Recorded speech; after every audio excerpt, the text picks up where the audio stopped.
What's up, everybody? UFC 298 is this weekend. It's a massive card, and there are some big bets and hopefully some money to be made here. I got your safety parlay coming up, and I'm going to give you my thoughts on the overall card as far as betting goes. Don't go anywhere.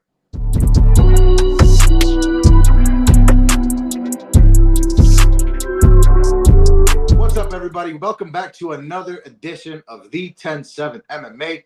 I'm your boy DS.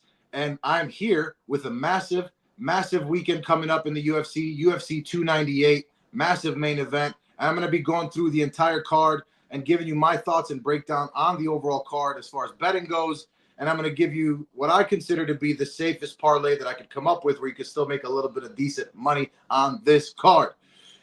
Before we get anywhere else, make sure to please subscribe if you haven't yet. Smash that like button. You can also find us on Instagram under the same name, at the 10-7 MMA.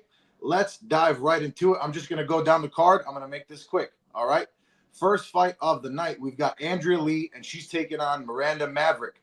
I do expect Miranda Maverick to get the win here. She's the minus 185 favorite, plus 154 coming back on Andrea Lee. Andrea Lee has the better striking, right? Miranda Maverick is the better grappler. She's the younger fighter. It's just there's too many variables here. I don't love it from a betting perspective. The odds have come back down a little bit. I saw it at like minus 200 something for Maverick. So it's getting a little bit better. If they get a little bit closer, maybe I would bet this. But for now, it's a pass. Moving on, second fight of the night. We've got newcomer to the UFC, Obon Elliott. And he has taken on our boy that we met in Vegas not too long ago, Val Woodburn. This is an interesting matchup, right? Obon Elliott on paper is the more skilled striker. He's the more skilled grappler. But Val Woodburn is huge, man. He's coming down to 170 now. He's still going to be absolutely jacked. Plus 250 Val's way. Minus 310 for Obon Elliott. The odds are just too wide for me. I mean, Val Woodburn, in my opinion, is very, very live for a knockout here. I just don't feel safe betting this, especially with the odds where they're at. We're skipping it. Moving on to the next fight. And it is Josh Quinlan. And he's taking on Dancing with the Stars, a.k.a. Dana White Contender Series alum, Danny Barlo. Danny Barlo, if you haven't seen any tape on him, he looks absolutely legit. The guy has some serious power, really nice striking in general. The biggest thing for me in this one, I like Josh Quinlan. I've seen a lot of people hating on him. I think he's a good fighter. The biggest thing for me is he's got short arms, Josh Quinlan does. 8-inch reach advantage for Danny Barlo, and arguably he has more power too. I am going to bet this one. I like Danny Barlo at the minus 192. A knockout is live either way. You know, I just don't see it with that much of a reach disadvantage. That's just crazy. So I actually really like the odds on this one. I am going to take Danny Barlo here for my first bet on the parlay. Moving on to the next fight on the card. We've got Zang Minyang finally making his UFC debut. The last time we saw him was on the road to the UFC show. That was the Asian tournament that the UFC put on. There's one actually, I believe, going on right now if it hasn't finished yet too. He's one of the top heavyweights or light heavyweights. He was a heavyweight, but he's one of the top heavier guys, let's say, in the Eastern Hemisphere as far as MMA goes. And he's taking on Brenson, Hiiro. And it's another explosive striker. Two very explosive strikers. The odds are close, minus 130. If you've seen our breakdown video, Dino Bam Bam has Hiiro. I took Minyang Zang. I expect it to be a close fight, and with two guys who we haven't seen a ton from Rogerio. He still does look a little bit raw at times too. Minyang Zang, we haven't seen him in so long, and he's so goddamn young. I think he's still only 25 years old. It's just a little too close for me. I don't feel super comfortable betting this one. I'm going to skip it. Moving on, next fight, we've got Rena Nakamura, absolute goblin, absolute just whatever you want, right? The odds speak for themselves here. It says minus 850 there. I'm looking at the live odds right now. Minus 1,200 is as high as I see it. Plus 750 for Carlos Vera. Carlos Vera is a UFC, Ultimate Fighter alum. He didn't really look like he belonged there necessarily. I mean, he lost to the Canadian fella. His name is escaping me now. He just had a fight too. But, yeah, listen, Rena Nakamura, man, he's just an absolute, like one of the best prospects in the UFC. Amazing wrestling. Really good striking. He's got good power. I don't really see where Carlos Vera has a win here, but at minus 1,200, it just doesn't make any sense. So I'm skipping it. Moving on. Next fight, we've got Marcos Rogerio de Lima. And, of course, these are heavyweights. He's taking on Justin Tafa. This is a very, very interesting one, right? When you look at it on paper, Marcos Rogerio de Lima definitely has more ways to finish this fight. He's got really good jiu-jitsu. He's got good power. Justin Tafa, much more one-dimensional, right? For Justin Tafa, it's basically a knockout or go home. He does have absolutely vicious ground and pound too. Like pound for pound, as far as pure force generated from a ground and pound position, he might be tops in the UFC. Logic says to take Rogerio de Lima here, but I picked Justin Tafa. I can't remember if Dino Bebe did too. It's just too much of a wild card. Two big-ass guys, a lot of power. If I was going to bet anything, maybe here I'd bet the under 1.5 at -175. But, I mean, I could see also Marcos Rogerio de Lima just kind of laying on Justin Tafa. I'm not super comfortable with this one, so I'm going to skip it. Moving on, next women's fight on the card, we've got Amanda Lemos, and she is taking on Mackenzie Dern. Lemos is, of course, the favorite at -135. Dern taking this fight on somewhat short notice.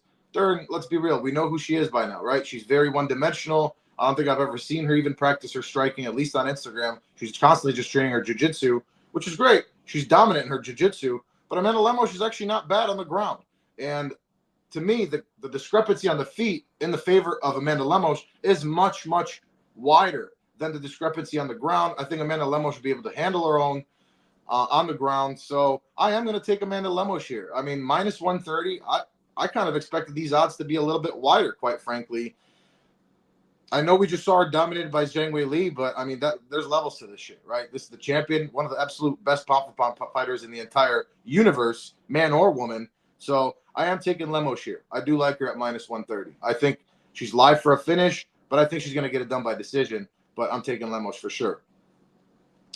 Moving on, next fight on the card, we're looking at Anthony Fluffy Hernandez, and he's taking on Roman Kopylov. I really like both these guys. -180 for Anthony Hernandez. I actually thought the odds before I saw them, I thought they'd be more in favor of Roman Kopylov. So this is an interesting one for me.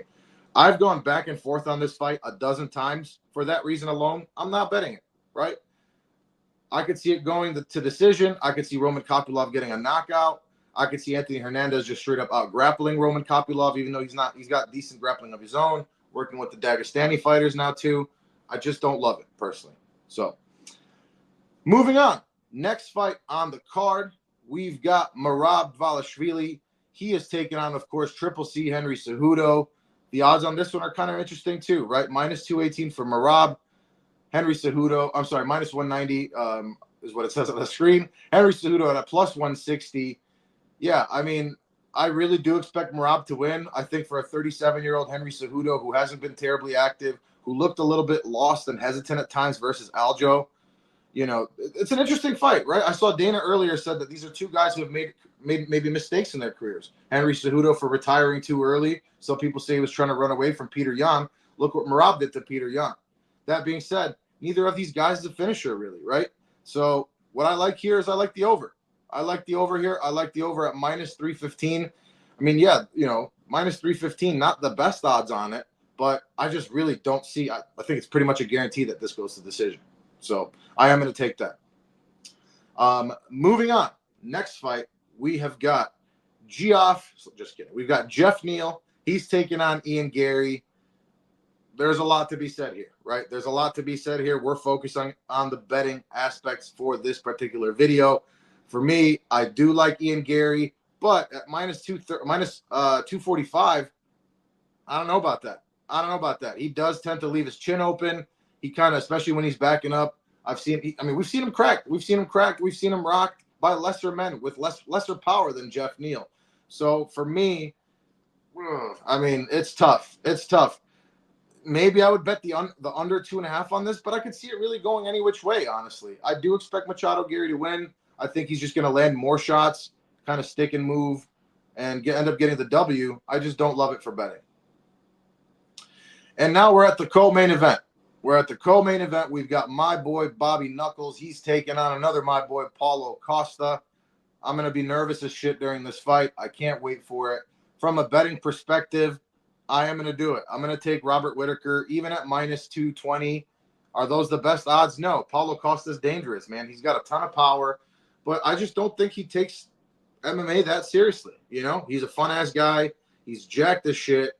But I think Bobby Knuckles is going to be able to work the body, mix it up, slow the breathing, and interrupt the breathing of Paulo Costa, who is obviously very heavily muscled.